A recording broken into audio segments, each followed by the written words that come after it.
Well, good morning and welcome to Proactive Care School Exchange. We're so glad you're able to join us. As you know, we arrive at this platform every Wednesday at 10 o'clock with Lisa Nathan, who is a parent advocate and meditator, and Peggy Pisano, who is a school psychologist and advocate. And what started off as an informal discussion 20 sessions ago, over 20 weeks ago, has now turned into a regular, event. We're here, the Proactive Caring Program, we're here as a result of New York State Developmental Disability Planning Council, providing funding for a 3-year project on working with families that have individuals with intellectual, developmental, or disabilities, and teaching them mindfulness-based stress reduction. And again, what started off as an informal discussion. When this opportunity came out through DDPC, we reached out to Elaine Sproat and asked her to come on and help us craft the actual grant and become the project director. Elaine last week referenced herself as the glue. Absolutely. She's been wonderful in being able to help us get to the point of where we are. And we're so proud of where we are. Proactive Caring, I'm a professor of psychology at Mount St. Mary College and director of the Center on Aging and Disability Policy with my friend, Dr. Jeffrey Kahana. And what started out as an idea has just flourished. And the connections we've made across the state have been unbelievable. And even on the federal level have been unbelievable. And I've said this privately to DDPC, and I'll say it publicly, they have been wonderful partners. So thank you. So the focus today is called Being in the Present Moment, Finding Peace in Uncertain Times. And with that, what I'd like to do is I'd like to introduce Lisa Nathan. Well, hi, everybody. I'd like to turn to today's podcast for a moment. The title of today's podcast, Being in the Present Moment and Finding Peace in Uncertain Times. So what does being in the present moment even mean? Well, we've all experienced it to some degree of being in the present moment when we're completely immersed in something and lose our sense of time. And that's great when we're doing something we love, but what about the rest of the time? I mean, there are plenty of TV commercials and marketing ads that tell us to enjoy the moment. I mean, no doubt, and maybe we can sustain a sense of peace and happiness for short periods of time, but then what? I mean, are we supposed to be happy all the time? And if we're not happy for most of the time, is there something wrong with us?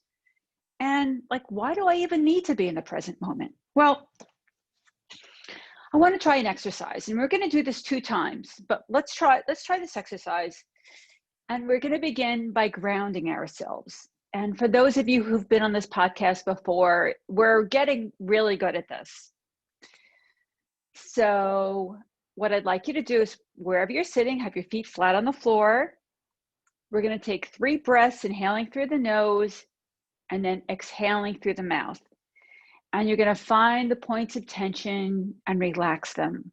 Think about your eyes, your jaw, clenching your teeth, dropping your shoulders, okay? So let's start that. So we're going to take our first breath, remember, in through your nose and out your mouth.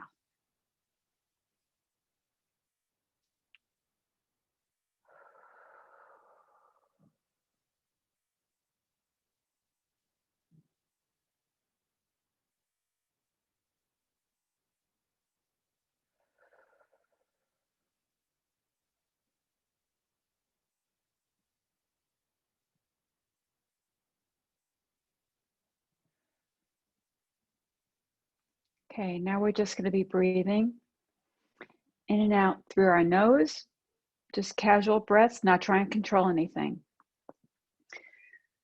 Bring your attention to your hands. Are they sitting in your lap? Bring your attention to whatever you're sitting on. Is it a chair, or the bed, floor? If your feet are flat on the floor, bring your attention there. If anything else arises for you, any points of pain or continued tension in your body, bring your attention there and just breathe. You feel the air as it flows through your nostrils, in through your nose, out through your nose. Okay, now what I'd like to do is for 5 breaths, we're going to inhale through our nose, exhale through our nose, but on the exhale, you're going to count to 1. And we're going to do that for 5 breaths. Don't worry if you lose your place, you can just start again. I'll hold the count for us. Okay, let's start.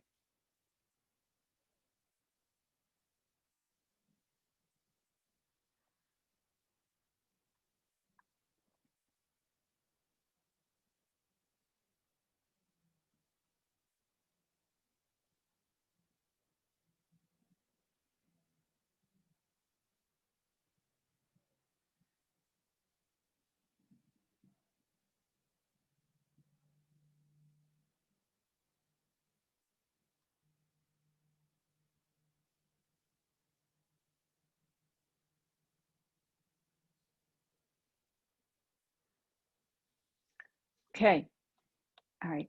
And no worries if you had a different count than us. Now, what happened? Were you able to count? Were you able to keep your attention on your breath and on the exhale and the counting? That's great if you were able to keep your attention on your breath. Did your mind wander? Well, that's great too. This is a no judgment zone, and where did your mind go? Did you retreat into the past or jump into the future, or were you able to stay right on your breath? This exercise is not about trying not to think. It's about observing. Just the fact of witnessing where your mind goes is really one of the first steps to mindful awareness and to meditation practice. I mean, let's face it, most of us know more about the operating system of our iPhone or our Android than the working of our minds. And meditation is a key to understanding the operating system of your mind. So what stories do you tell yourself when your mind wanders? As you're sitting there breathing, you're saying, well, I can't do this. Well, what's the point of this? Are your thoughts going to mundane things of what you're making for dinner or the email you have to send or a difficult situation that's in your life right now? So I want to try this one more time. We're going to count up to 7 this time. And again, I want you to try to keep the focus as you count. Bring your attention as you count on the exhale. Remember, we're exhaling. As we exhale, we're going to count. You're just keeping your mind there. If your mind wanders, and it very probably will, see if you can observe where your mind goes. And if you start thinking about something, you can even say to yourself, oh, I'm thinking right now. And then just let that thought go and start over again. It doesn't matter how many times you need to begin again. Remember, you're trying not to judge yourself. Okay, let's start. I'll hold the count for us. If your pace is different than mine, no worries. Okay, remember, we're going to be breathing in and out through our nose. Okay, let's start.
Okay. Okay. How was that? Well, I hope you gave yourself a break and you were kind to yourself if your mind wandered. And there's no way to do this wrong. Okay. This is more about being curious and being an observer and just seeing what arises for you. And everybody's different, everybody's unique. All right. So your mind wanders. All right. So what? Well, why does it matter? It matters because when it goes to places that can cause unnecessary suffering, when we're thinking about the past, our mind goes to past experiences, we tend to experience things like resentment, regret, shame, guilt, grief. And when we go to the future, when we think about the future, we experience anxiety, fear, worry, self-doubt. And what's happened in the past has already happened, and we can't change that. And the future hasn't arrived yet. So dwelling in the past or future or both, and some people tend to do one more than the other, that creates stress that either we can't do anything about anymore or it hasn't happened yet. And there's a famous Mark Twain quote that says, "I've lived through some terrible things in my life, some of which actually happened." And this isn't to say that we can't learn from the past and we can't dream about our future. Living in the present moment is not some sort of panacea. But when you have constant repetitive thoughts, especially when we berate ourselves and put ourselves down, those are unproductive and keep us stuck and unable to move out of our own way. So the present moment, the right now, is where we can start anew. It's where we choose who we're going to be in this moment. It's where we can forgive ourselves, where we can hold ourselves in the light of, you know what, I'm okay. Recognizing and observing these repetitive, often negative thought patterns is the beginning of the journey. This simple process of breathing and connecting your mind and body uncovers these unconscious thought patterns and breaks the cycle of unnecessary suffering. You can use this technique as a template for the start of your practice and becoming a witness to your thoughts. Appreciate the fact that you took the time for yourself. You took this time for yourself, and remember always to hold yourself in kindness. Thank you. Lisa, that was great. I think that, in preparing for this discussion, you, Peggy, and I had a conversation, as we do all the time, as we know that we're going to be doing a video cast, on Wednesday. And one of the things that came up in that conversation is that about leaning in with this meditative mindset, rather than being in a situation and trying to backpedal out of the anxiety or the stress. Mm-hmm. In conversations with Jeff, over the course of this project, he always says, wouldn't it be wonderful if caregivers in the morning, as a result of being touched by this, proactive caring approach, just spent 2 to 3 minutes meditating in the morning. Right. I told you about a friend that I have that is a health coach, and listening to her, she talks about the fact that she stresses with all of her clients that every morning they should get up and drink 2 glasses of water. Okay, before they do anything, before they have coffee or anything, just drink 2 glasses of water to stay hydrated, because you get dehydrated at night and the brain is one of the biggest organs and it needs to be hydrated. So you're kind of like leaning into the day with some type of preparation. So I've been trying to do that, and I do feel a difference with it. And now, I'm sorry that you couldn't be sitting here watching you. And I'm not kidding you, but I would encourage you at some point, to take a look at this video about how you look in presenting this, because you really got it. And you talked about the fact that there was a time in your life that you didn't have it. You were looking for something, You know, we talked last night about the planting of seeds, some of the readings you were doing. But it still goes back to that almost enlightened moment, walking the dog, as you keep, you know, referencing as the example, when all of a sudden you said, you know, I don't want to do, I don't want to, you know, live, you know, there was a discussion I had yesterday with somebody who was giving a presentation on recovery. Yeah. And said that one of the things that she realized is that one of the moments for her is that she wanted to stop the behavior she was exhibiting because she wanted to live the life that she knew was out there. It's an Absolutely. an interesting dynamic, because it wasn't like she said, I wanted to stop what I was doing because I was tired of doing it and all the things in the past. She was talking about, I made a conscious decision that I wanted to stop what I was doing because I wasn't living the life that I wanted to live, that was ahead of me. Right. You know, and we've had discussions about this. I mean, you know, who's our audience? Our audience are parents and family members and agency staff that are specifically being present right now for children who might be home as a result of the COVID-19 quarantine. Yeah. And some of those children have special needs. And then there's a rhythm of the day. I remember the first video cast that we did, and and the comments that have continually come back to us across the time of this proactive caring school exchange is people love the fact of how natural it is, how informative and how natural. And you as the parent advocate meditator, and Peggy as the school psychologist advocate, coming together in a unified voice. But the first video cast that we did, your son appeared on the screen. And the fact is that he wanted something. Yeah. And you addressed it. Now, if this was primetime TV, somebody might have said, well, why didn't you edit that out? There's no editing out. This is the rhythm of the natural life. Right. The life that we're in now. And I've said this, you know, numerous times. I think there's more anxiety now about the interaction with school and education than there was when we were completely shut down, because there were no options. And I keep going back to that example, which is glaring for me, is the one in New York City. You know, gyms are open, schools are closed. Beaches are open, but, you know, come in a quasi hazmat suit. It's a mixed message, you know, and I think so, that. Lisa, sorry. No, please go ahead. So, you know, what I found just now in those two practices was the first one I was, you know, my mind was drifting a little bit more. I was kind of focused a little less on my breathing. But then by the second one, I spent a little bit more time, I think, focusing on my breathing, or so it felt. So in your opinion, how much practice is necessary before you really kind of get to the rhythm of this?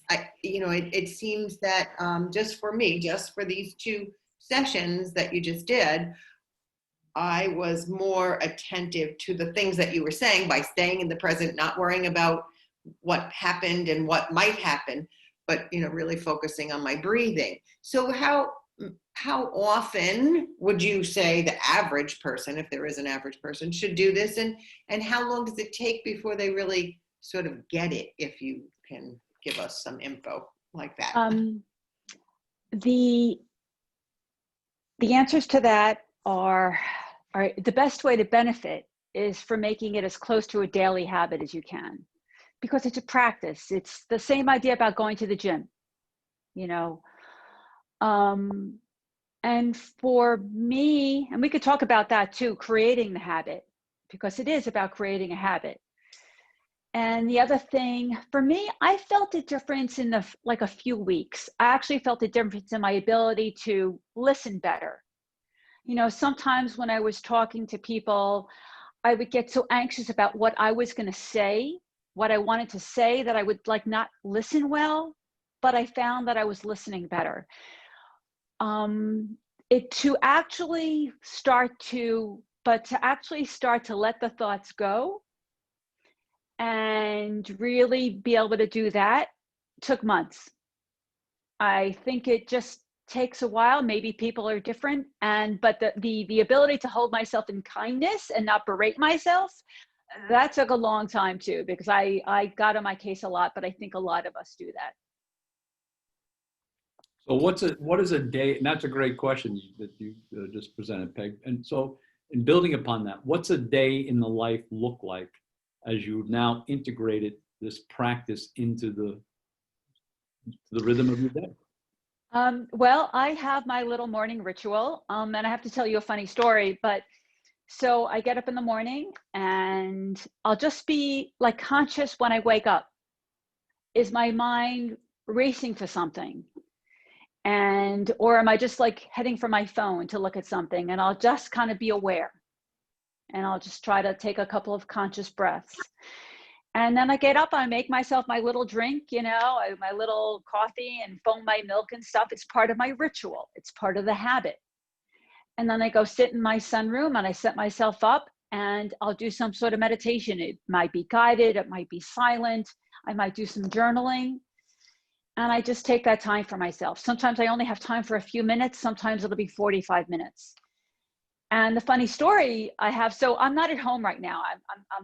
I'm at work. And so in preparation, I was making myself a drink. And I make myself my little, drink to take along and whatever. And as I'm getting ready to go, my elbow knocks the whole thing over, all over the floor. Like, I had to go to the closet and get a towel, like a regular big towel to clean it up. And what I realized, it's like, okay, wow, this is like a really perfect moment, because in the past, I might have gotten like upset with myself. It's like, oh, I can't believe like you did that. I'm late, I'm this, I'm that. But I'm like, it dropped, it fell. Okay, cleaning it up. I'm just going to go. I'm going to let it go. I'm not going to dwell on it. I'm not going to hold on to it. I'm not going to hold on to any stress it caused or any anxiety. It happened. It's done. And I stopped at Dunkin' Donuts. I got myself a coffee, and that was it. So, and that's it. And I'll do, and then I'll move on to my morning. But that's like pretty much every morning, just to take those moments for myself. And I think your point is well taken, that you said sometimes it's a minute, sometimes it's 45 minutes. I mean, Right. we talked, as a collaboration, we're under no illusion that, we're encouraging people that, our goal is to get you onto a yoga mat for 45 minutes in a lotus position. Right. If it happens, that's great. But the reality is that our goal is really to be able to show you some techniques that can be very effective in reducing stress. We talked about meditation.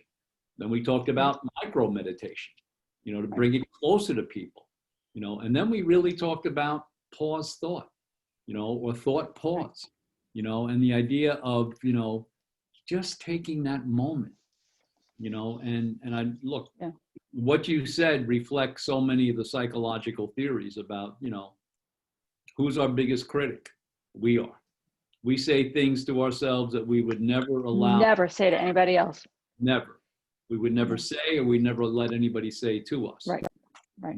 And, where do we spend time? Well, you have choices. I told you about an experience that, I'm looking at now with this Course in Miracles. And one of the things, morning, Stacy, and one of the things that they talk about is that this is a mind, it's a mind training. And that's what really, we're under no illusion that people are going to be sitting on a yoga mat for 45 minutes, nor are we ever under any type of illusion or delusion that, we were going to develop this as a town hall, and that, 50 people were, because it's 10 o'clock in the morning with kids at home. And the fact is, what's the reality of that? I mean, Stacy Ozell has just joined us, and she did an unbelievable job a couple of weeks ago talking, and she calls herself a Google class mom, which I love, because of the fact that, what she's done is she's created a whole pattern, and you can find it up on our website, in the PowerPoint and the narrative that goes with it, a whole pattern about how to be present for kids, how to set up, special stations or, desktops and things like that, and being able to include things like, that whole thing about, being able to do the fidgets. And I mean, it was great stuff. So the strength of our message has really been in our distributing this through our mailing list and then having it distributed through other mailing lists. And as a result of that, you know, I think if somebody asked me the other day, how many people do you think are receiving this? And I could, I think, comfortably say that we're probably up to about 3,500. And why is that? Because one agency alone sends it out to 1,200 member agencies, you know, and Stacy's been unbelievable sending it out through her network, and we send it out through our network, and DDPC sends it out through their network. So those aren't imaginary numbers. I mean, we're getting the message out. Right. So, Yeah. so speaking of the Go ahead, Peggy. In reducing, you know, the stress and anxiety that people are feeling right now, and trying to stay in the present. I mean, you know, I think it's difficult for people because they have kids home, they have parents home, they have pets home, they're home. So do you think that, you know, taking that time to yourself in the morning sets you up for a better day? And I'm assuming that that is the case, that you then can bring yourself, when you're feeling that stress and anxiety, back to that sort of calmed, mindful place. Absolutely, 100%. And it's sort of like, you know, like we talk about muscle memory, like when you're learning how to drive, or you're learning how to ski, and eventually, like, it's hard in the beginning, but then eventually you get into the flow, and then you can do it more easily. This is the same thing.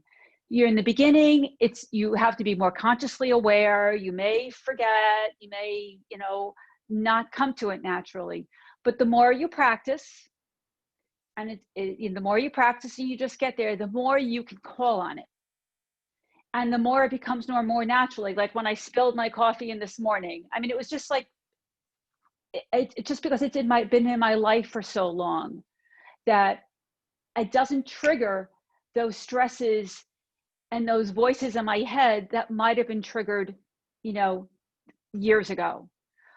So yes, absolutely, 100%. Eventually you do. Yeah.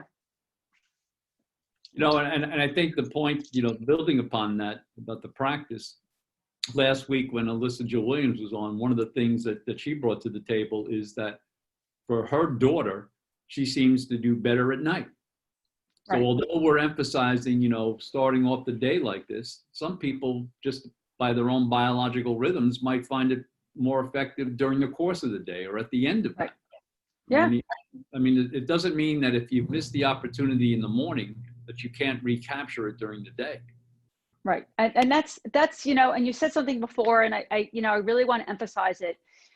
There's no right or wrong way. You know, it's all about, you know, meditation or mindful awareness. It's all about whatever arises for you in the moment. It's just being aware and being curious. I mean, this is like the greatest way to get to know yourself. And it just takes a little time to be able to disconnect from our egos and be able to see ourselves from a distance. But once you start getting there, once you can do that, then it's like the floodgates open, and then you just learn so many things. And it does not take to be, you don't have to be in a yoga position. You don't have to sit on the mat. You don't have to do this at sunrise. It's wherever and whenever. If you can get it, if you go into the bathroom and you're sitting on the toilet seat, is that the only way you can get it?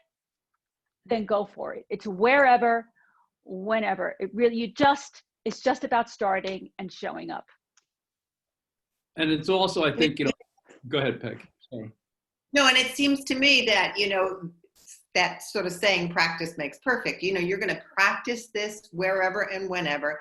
And then when it's part of your routine, essentially, I think is what you're saying, is that when you need it in this stressful world, then once it's part of your routine, you call upon it when the little stressors and the big stressors occur in your life, as it does with everybody.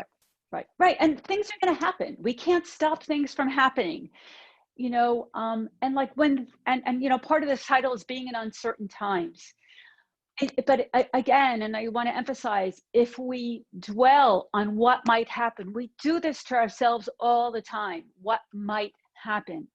But those thoughts create actual stress in our bodies.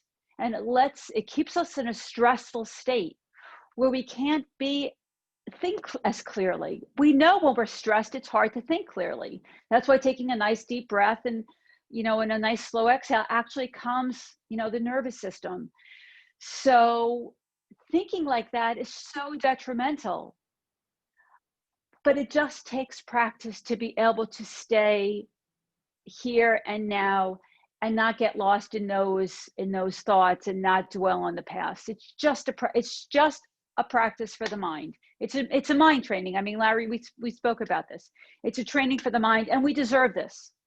We all really deserve this. We don't have to be in that anxious state all the time. No, and I think, there has been discussions across our discussions about getting swept away by the chaos is really a choice. Yes. You can choose to do that, or you can restart the day at any point. Any breath. Every breath is a point to start anew. I love that. Yeah, each breath. And all it takes is holding ourselves in a little bit more kindness. And again, letting that ego go, letting that ego thinking like, no, it's got to be this way. We have unconscious thought patterns that are like part of our programming. And once we become aware of them, it's like opening them up to light. It's like, oh yeah, I've been thinking like that for so long. Wow, that stinks. And you just learn to let those go. And you open up yourself to light, and they dissipate in the light. Right. And the fact is, everyone is unique, and they're drawing upon different paradigms, different religious Absolutely. different practices. Absolutely. One of the fellowships talks about the fact of you can start the day over at any time. Yes. And the fact is that, I love what you said, because it's really at any breath you can do this. And this idea of being swept away by chaos, that's a choice. You can do that, and you can, this morning, that example you gave, a very grounded example. 10 years ago, 5 years ago, that coffee, spills all over the place. You're probably doing some type of chaotic dance in the kitchen. Right. And berating yourself along the way. Right.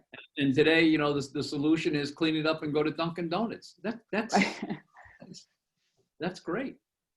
Right.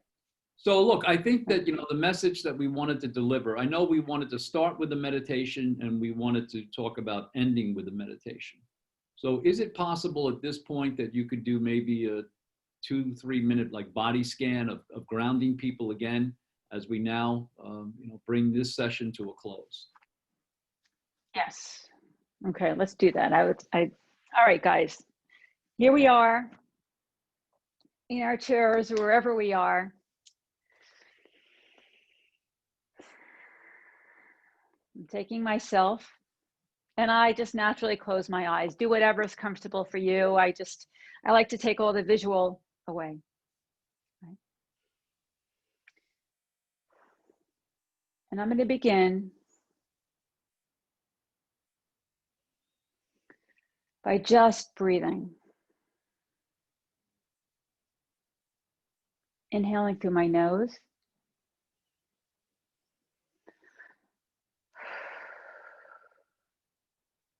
Exhaling through my mouth.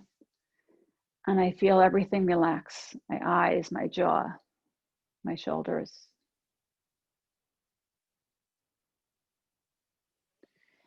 And I'm going to connect to my body. In our bodies, there is so much wisdom.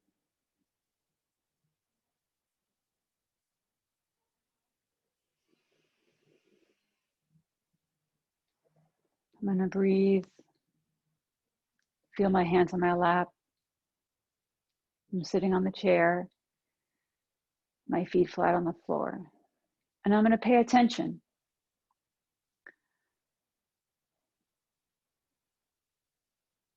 Is there any tension in my body? If I have any emotions, if anything difficult has happened, like Larry likes to say, and this is a perfect term, to lean into it. We tend to run away if we feel difficult emotions. But one of the greatest ways to learn is by leaning in.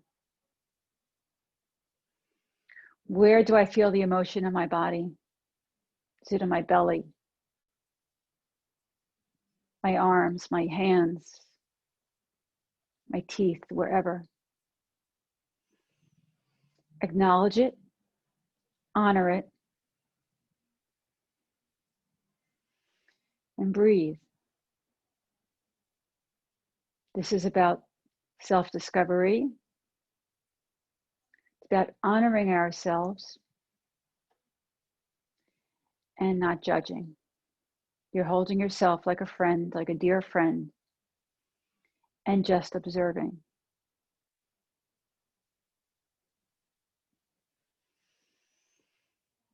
All the while breathing, keeping our attention on our breath. You can even hold your attention to your hands, wherever you feel connected to. You're connecting to your mind and your body.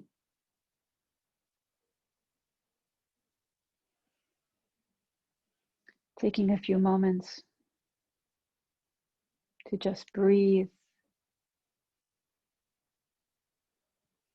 If my mind wanders, okay, it wanders. Let it go, honor it, let it go, and just come back.